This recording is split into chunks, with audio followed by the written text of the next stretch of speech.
Me, the answer is yes.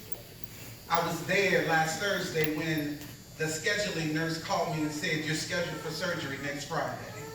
I'll send you the information you need.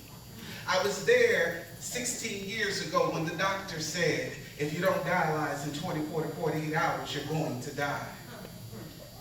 And because I've been there and I've had those moments, I recognize that there are times in life when we utter the words, God, I quit. And even when we thought we'd thrown in the towel, but there's something about trying to quit when you've already agreed to follow the direction in which Christ sends you. You can't quit when you've been dipped in a liquid grave and said, here I am, Lord, send me. Even though you're tired and even though you want to quit, there is a God that lives in you, and that God does not allow you to give up.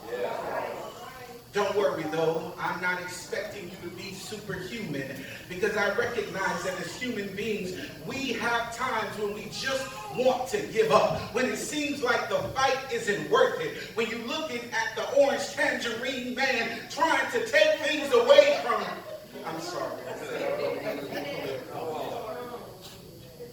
But I don't want you to worry. Right. Be not dismayed, because as human beings, we are prone to get tired. We all have moments when we feel like giving up, when we believe that we've reached the end of our journeys. Well, if that is you, because some of us are so saved, sanctified, and Holy Ghost filled, we never get tired of the journey. We simply keep pressing. But I'm looking for those people who've had moments when you've been tired, but something on the inside of you just wouldn't let you quit. You see, I often say to people, you can't preach what you don't know, and you can't lead where you don't go. And so I worry if you ain't never been through nothing, but you want to tell me to be faithful. I need you to take a seat. Take the seat next to your seat and the one next to that one. You see, if you ain't been through nothing, this ain't for you. I'm sorry. I'm looking for those folk who felt like they were at the edge of breakdown, but God showed up right on time and realized that they were walking into breakthrough. That's who I'm looking for today. You've got to excuse me. I realized that I was a little rusty at this preaching thing. When I counted the months since the last time I was here, I said, oh God, it's been 6 months. I don't know if I still got it. And my mama said, baby, just preach from your heart. I'm like, well, Lord, you know my heart is full, so I can't do that. I got to hear from you and have a manuscript. But I drove these 340 miles in 5.5 hours just to drop off a word today. And I don't know about you, but there is a word from the Lord today. And if it ain't for you, I know it's for me.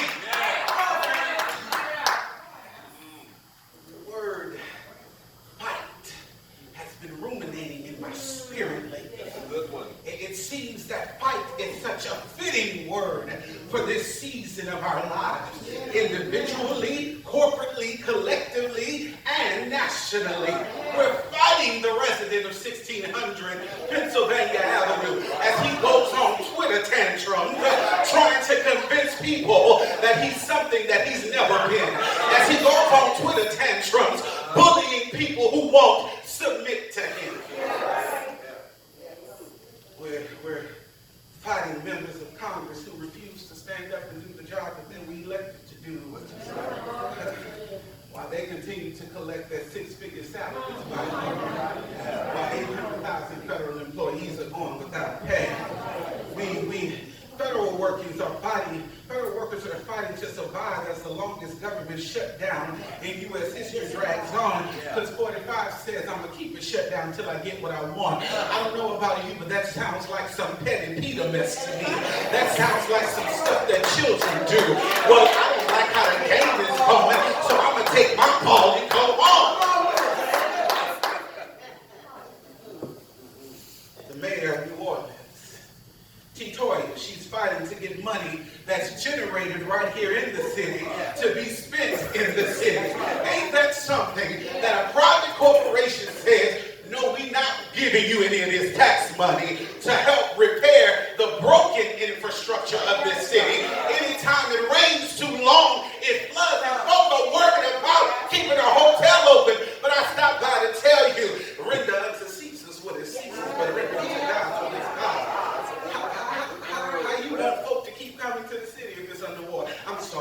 But you keep your money in the Convention and Visitors Bureau. Many of y'all are fighting to make sure that the Saints make it to the Super Bowl and capture their second ring. I've been fighting with my students. One of them said, Mrs. Sanders, Dallas is going to beat y'all. I said, you do realize that the Cowgirls aren't playing at home. So they don't have that extra team of the referee to help them cheat. She said they didn't cheat. I said, oh, they cheated. They cheated as bad as you all cheat on tests. Like, people don't know what you're doing.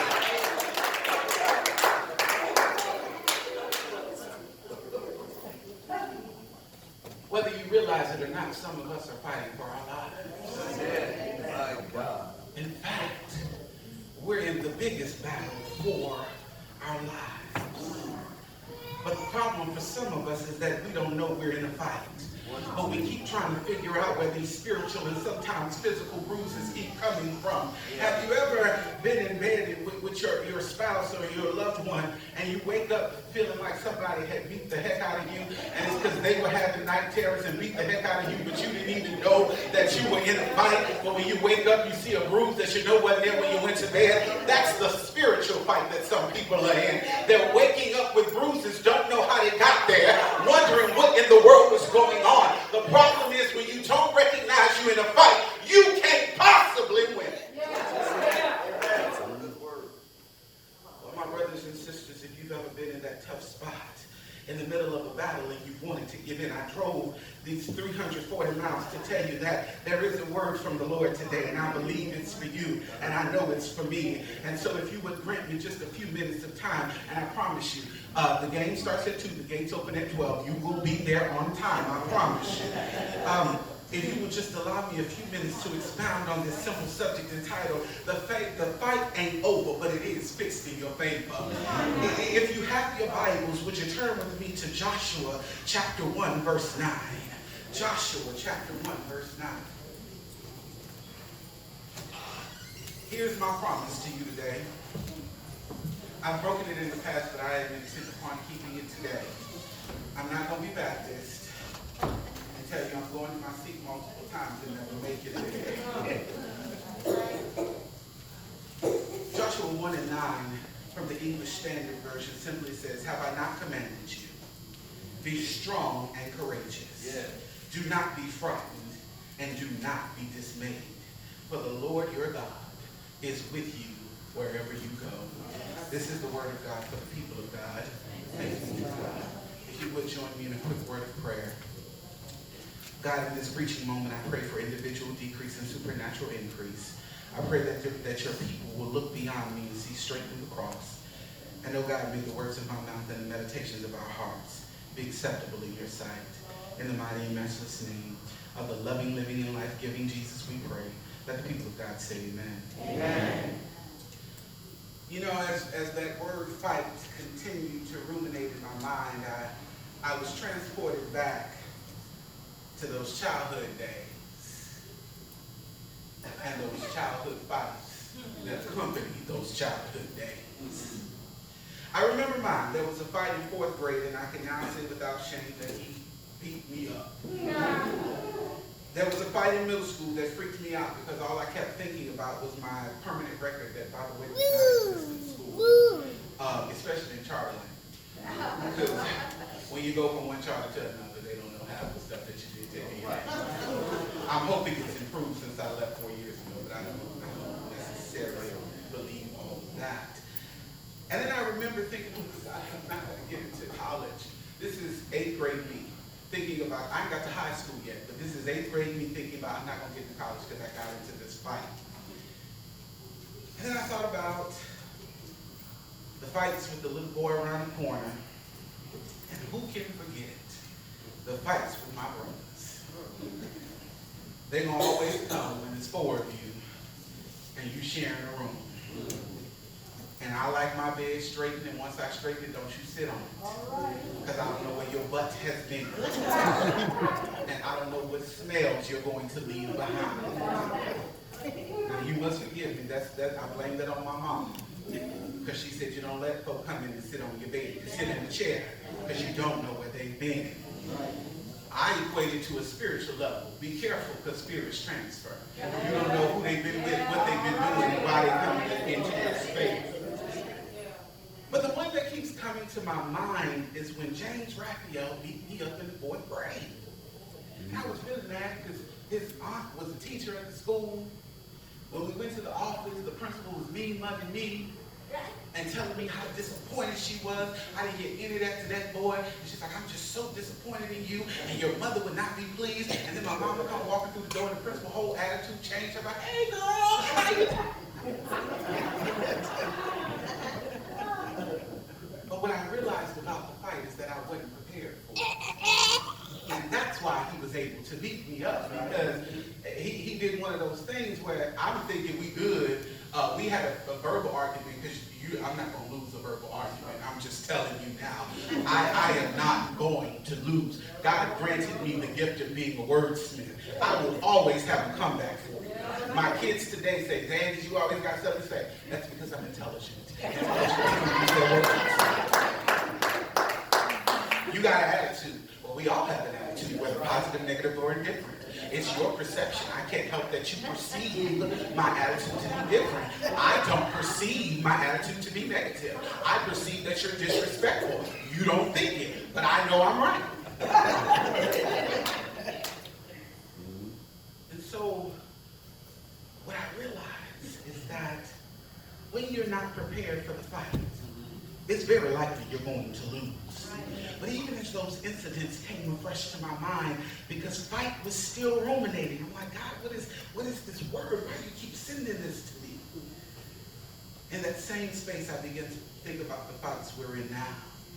These are not childhood fights when in my day you fought and then it was over. Whether you became friends or not, it was over. There was no retaliation. It wasn't my boys coming to get your boys and vice versa. And then all of a sudden somebody stepping up with a gun. In my day, when the fight was over, it was over.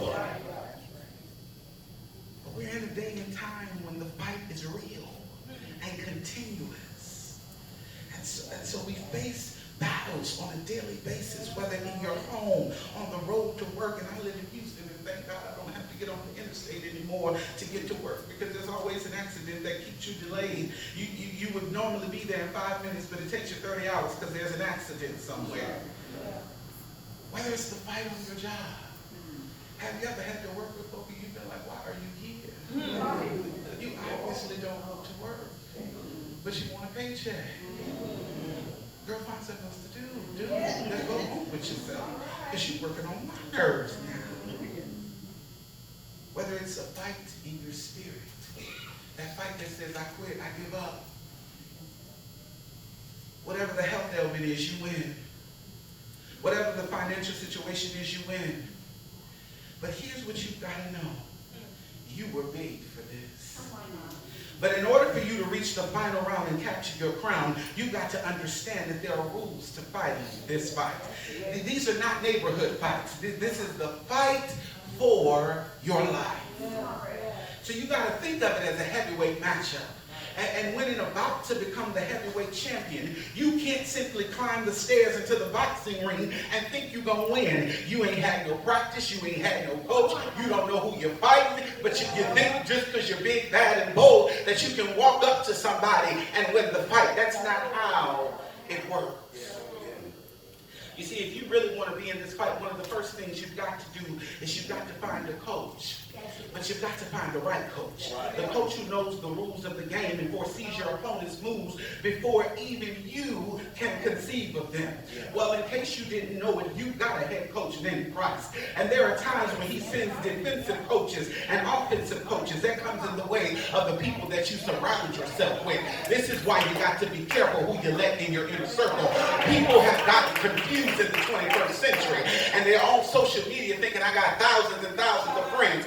But these are folk who don't know you, don't really care about you, and at the first moment that they can talk about you and denigrate you, they will. But what you've got to do is make sure that you have a quality circle. I'd rather quality over quantity any day. That's why the same 3 best friends I have now, I've had for 20 years. They've seen me at my best. They've seen me at my worst. I told one this morning, I said, this is the reason we're going to always be friends. You know too much about me, and I know too much about you. If you ever think about trading on me, I got the secrets too. Don't play with me. But here's the thing.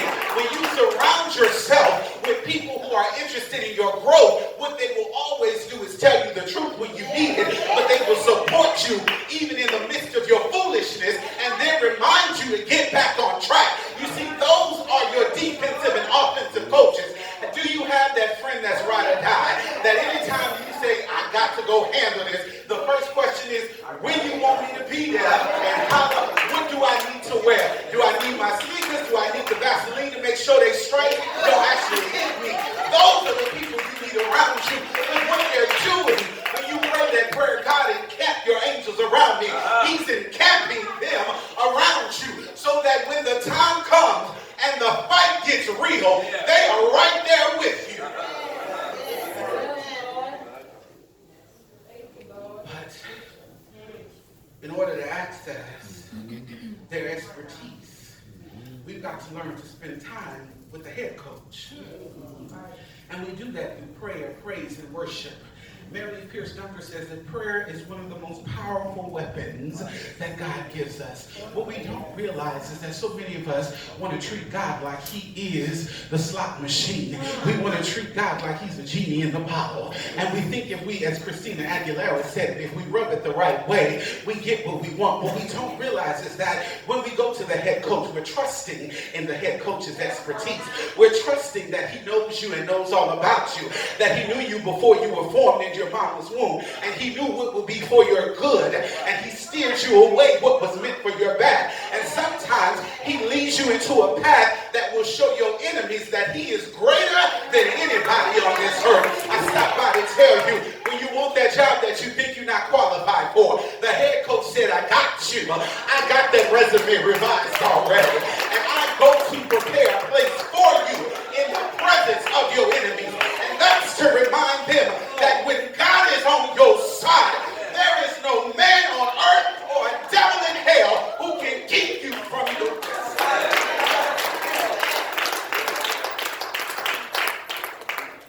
See, prayer, I have to remind folks, when folks say to me, well, you're a reverend, I just come and pray to you. I said, well, let me tell you a story from the Bible. Jesus came and he tore the veil into the inner sanctuary. And what that means is you ain't got to go to the pastor.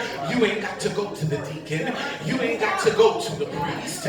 You ain't got to go to nobody.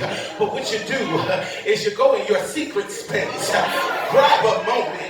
For me, sometimes it's in the car when you're sitting in traffic and I just begin to say, Lord, have mercy. You know my needs already, God. And I believe that in the midst of my struggle, in the midst of my sorrow, in the midst of my doubt, God, that you've already done it. But I've got to get in place in order to receive what you've already prepared for. So prayer gives you that direct line of communication. And the beauty of prayer is that what it does is it builds the relationship between you and the coach. You see, my first pastor used to say that relationship is built through fellowship. How can I know that God is the coach and got all the answers if I never talk to God? Or if the only time I commune with God is when I come to church on Sunday? You're getting a partial relationship. Imagine you trying to build a relationship with your boo, your bae. That ain't the side chick, that ain't the side piece, but this is your number one. Imagine you trying to build a relationship, but you only talk to bae once a week. It's some things you missing. It's some things about bae that you just ain't gonna ever learn. And then you end up marrying bae, but you really don't know bae. And now you realize that what bae was giving you is representative. But when real bae shows up, you confused. That's because you didn't take time to get to know. Judge Maybelline says you got to look deep before you leap. Some of us have been leaping in kiddie pools, wondering why we breaking bones. It's because you leaped into the shallow and ain't no room for nothing. And so we get in this relationship with God because the the more and more we get to know about God. Now here's the irony. The more and more we get to know about God is that God is a mystery. You start wondering, well, wait now, God, the Bible said, and the pastor said, and the bishop said, and all these people said, and you're like, God, that don't match up what they said. But then you start realizing that you thought that God was genie. You thought that God was magician. And you thought that just because you prayed for it meant that it was going to come to pass. But I stopped by to tell you that his ways are not our ways, and his thoughts are not our thoughts. But what I do know is that he was there before the beginning of time. He was there at the beginning of time. He is here in the midst of time. And when all things pass away, God will still be there. I heard the old church folks say that God is, and you ain't even got to add nothing on to it. Because God is whatever you need him to be. God is way maker. God is peace in the midst of the storm. God is joy in the midst of sorrow. God is hope for tomorrow. God is provider. God is. So whatever you need to follow, that verb, that linking verb, God is. But if you never confer with God, or if you do like some of us do in our half attempts, you know, when we say we multitask and be on our phone. I'm going to pray real quick. Hold on, Jesus. Ooh, just text me. Ooh, what's on Snapchat? Hold on, Jesus. I'm coming back. Again, you're building a false relationship. And you're wondering why you don't hear from God because you don't know God. You don't know the ways in which God is speaking to you. You don't know the ways that God is showing you his will and his way for your life. What I had to realize is that the way God speaks to you is not the way God speaks to me. And that's okay. I realized that I start seeing signs and I start hearing repetition of things and sayings over and over again. And I'm like, okay, God, I got it. Then God says to you, you're not paying attention. You're too distracted with what's going on. You're focusing on sight and not vision. You're focusing on what you see and not what I'm preparing for you to see down the road. You're confused. And so it's because sometimes we lose touch. Have you heard people say we just grew apart? Do you know when you grow apart it's because you don't talk to nobody and you don't keep it real? Why are you lying to God like you lying to yourself? God, I'm going to do this tomorrow knowing it ain't going to happen. I keep saying, folk, when they tell me I'm just trying to get my life together before I go to God, I'm like, baby, you waiting on the wrong thing because you trying something that you ain't going to never accomplish. But here's what I tell you. When you go to God, isn't it amazing how things will fall into place? It's because he's the coach with the expertise. It's just because you're not his first client. You're not the first person he's coached. So he recognizes that there are things in you that you got to get together, but there's some things that you just got to lay on the altar and leave it there. And so you've got to be connected to the source of your strength. And when you are meaningfully connected to the source of your strength, you realize that he's the strength of your life. So if you want to be a champion, you've got to connect to your coach and the coaches that he sends around you on earth. One thing you've got to know is that because you build a relationship with the coach and he knows you inside and out, he can then develop a plan that will lead you to victory. One of the things I had to learn as an adult was to stop comparing my journey to other people's journey. Because what I realized is that I don't know what they went through outside of the public sphere. You see, I keep telling folks social media is a trickster because folks post what they want to post on subjects on social media. They're not posting everything. Stop thinking that everybody's life is perfect because every time you see them, they talk about bay goals, travel goals, life goals, and I keep wondering, are you moving toward those goals or are you simply taking pictures talking about them? You see, Alma is a dangerous lady. You know who Alma is. I'm going to do this tomorrow. I'm going to do that tomorrow. I'm going to do this next week. I'm going to do this. And so what happens is Alma never comes because you keep putting Alma off. And Alma keeps saying, I'm trying to not become Alma. I'm trying to be I did. And so what I realized, and someone said to me, well, your life must be boring because I don't see you post nothing. The difference between you and I is I'm living my life, not posting.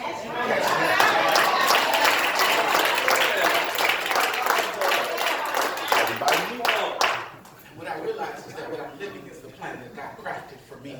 I had been wondering why these people keep getting promoted, and I look at them and think, do you know I know more than you, and I know how to do your job better than you? And I'm sitting here trying to correct your mistakes because you keep making them, but you won't hear what nobody has to say. It's one of the reasons I left the charter school here, because I was like, dang it, I'm doing the principal's job, but I ain't making the principal's salary. Because this brother making 6 figures, and I ain't even making 50. So what's the problem here? When I'm fixing mistakes that y'all created. But what I recognize is that it was part of the plan. You see, sometimes we get so caught up in the promise that we don't realize that there's a process to the promise. And in the midst of that process, you're going to do some fighting, because you're going to come across some enemies who want to see you destroyed. I realize that God has a plan for you. That's what the coach does. The coach has a plan. That's why Sean Payton keeps his job after all this time. Come on. Because he got a plan. And he's showing you that this plan is going to work. Even when folks cheat against you. But it didn't work. Even when the enemy comes against you and tries to destroy anything about you, that when God says it's for you, it's for you. And it don't matter what he or she does. And sometimes the enemy is the man or the woman looking in the mirror. But what I recognize is even when you get in your way, God positions you in such a way that moves you out of your way so that you can walk into your destiny. That's what good coaches do. They recognize your flaws and make your flaws work for you. That's that thing that they say in Romans 8:28. That all things work together for the good of them who love the Lord and are called unto his purpose. That means even your mess ups are used for your good. Even when you fumble the ball, God is using it for your good. Even when you get knocked down in the fight, God is saying you got a few seconds before they reach 10. Get up before they reach 10 and you still in the fight. Take a breath, take a moment, take what you need to recover, and then get your butt back up and get in this fight, because it ain't over. So Jeremiah 29:11 says, I know the plans I have for you, declares the Lord. These are plans to prosper you and not harm you. Plans to give you a hope and a future. One of the hardest things for us to do in the midst of the fight, even if we know a fight is coming, is to understand that there is a plan in place. And so because I can't see God's plan, I get nervous and I start doing stuff my way. And I wonder why things ain't going right. It's because I'm doing it my way and not God's way. And I'm like, well, God, you told me, God bless the child has got his own, so I got to do it myself. And what I recognize is that that's a trap too. You do have a part, but you got to learn to stay in your lane. When I taught 9th grade, when I first moved to Houston, this little girl told me I needed to stay in my lane. And I reminded her that she pulled a Houston driving move, that she'd gone from the very left lane and come across 6 lanes of traffic just to get to her exit. I said, sweetie, what you just done is you got in my lane. You need to know your place. Understand that you need me long before I need you. And isn't that the conversation we can have with God? God says you need to stay in your place because you're going to need me long before I need you. I'm trying to get you to the next level, but you keep getting in the way. I'm trying to open the doors of heaven and pour you out a blessing, but you keep talking about it ain't real, it ain't going to happen. I'm trying to get you to where I told you I was taking you, but you keep saying, God, I can't see it. And he said, you better walk by faith and not by sight. Because what you got to realize is that there are folk in this world who never want to see you grow. They never want to see you glow. There are haters, not as many as some of us think, okay? We do have to watch that because everybody got haters. And I just keep saying, baby, you ain't that popular. Don't nobody know you. The hater is you. Stop it. We've got to understand that God is not new to this. We've got to remember that his ways are not our ways and his thoughts are not our thoughts. We've got to remember that this is the same God who can do anything except fail. This God will never leave or forsake us. But you got to trust his plan. Even when you can't see the whole plan. Because if you're like me, I'm one of those people who needs to know the end before I even start. I'm one of those people who says, if you tell me the end of a horror movie, I'm not going to be mad with you because now I know what to expect. I'm still watch the movie. You tell me the end of a book, I'm not going to be mad because now I want to know the details that led to the end of the book. I mean, you all have heard of the movie If Beale Street Could Talk, right? I no longer want to see the movie because I read the book. And I don't like how the book ended. But my best friend says, no, we still got to go see the movie. Okay. I'm expecting it to be like the book now. I don't like the end. So, but isn't it something how even when God gives us a glimpse of the end and we don't like it, we want to stop reading it, we want to stop watching it because it's not the end that we plan. But God reminds you that when you said, God, I trust you, that's what that meant. I don't have to know the end, but I trust that you've already worked it out for my good.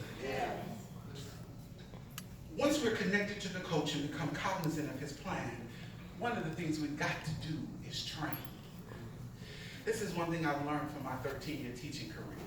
Folk don't like practicing nothing. I have students who literally give up if they don't get it the first time, and I keep thinking, Lord, if I'd have gave up on the first time for real.